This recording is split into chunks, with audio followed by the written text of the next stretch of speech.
Hey everyone, have you ever stopped to think about what makes our modern world tick? I mean, really think about it. Our smartphones, laptops, smart TVs, even our cars.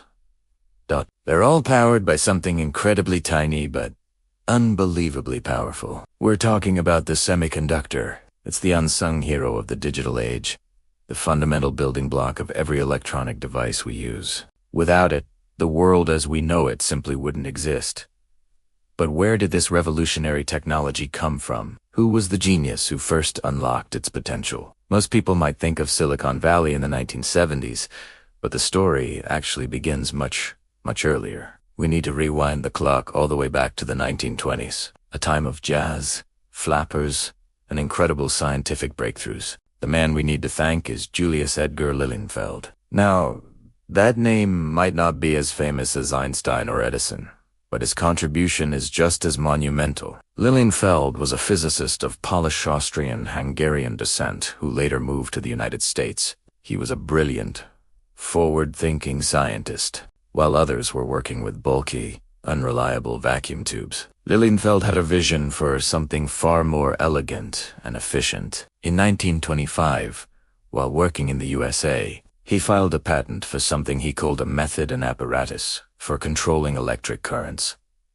This, my friends, was the world's first patent for a field-effect transistor, or a FET. What Lilienfeld described was essentially a solid-state device that could amplify an electrical signal, just like a vacuum tube, but without the heat, the bulk, or the fragility. He envisioned using the electric field of a gate electrode to control the flow of current through a channel made of a Semiconductor material. This was a radical idea, a complete departure from the established technology of the day. His patent laid out the core principles that are still used in the transistors that make up the computer chips in your devices today. It was the blueprint for the modern digital revolution. Now, here's the fascinating part of the story. Lilienfeld's invention was so far ahead of its time that the technology to actually build it didn't exist yet. High-purity semiconductor materials were not available, and fabrication techniques were still in their infancy. So, for decades, his patents were largely overlooked. He was a visionary without the tools to bring his vision to life. It wasn't until after World War II, at Bell Labs, that scientists like William Shockley, John Bardeen, and Walter Broutain independently developed the point-contact transistor in 1947, for which they later won the Nobel Prize.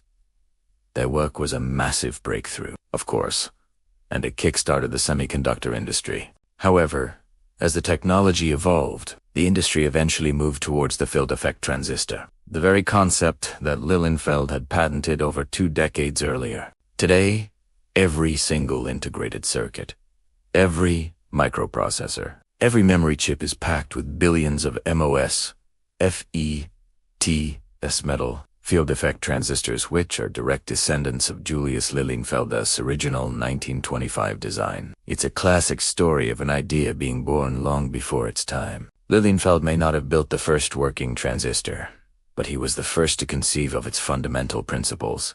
He planted the seed from which the entire forest of modern electronics has grown. So, the next time you pick up your phone or turn on your computer, take a moment to remember Julius Lilienfeld, the quiet genius who, nearly a century ago, dreamed up the device that would one day connect and empower the entire world. His story is a powerful reminder that great ideas can sometimes take a long time to find their moment, but when they do, they can change everything. Thanks so much for watching. If you found this story as fascinating as I do, please hit that like button and subscribe for more deep dives into the history of technology. See you in the next one.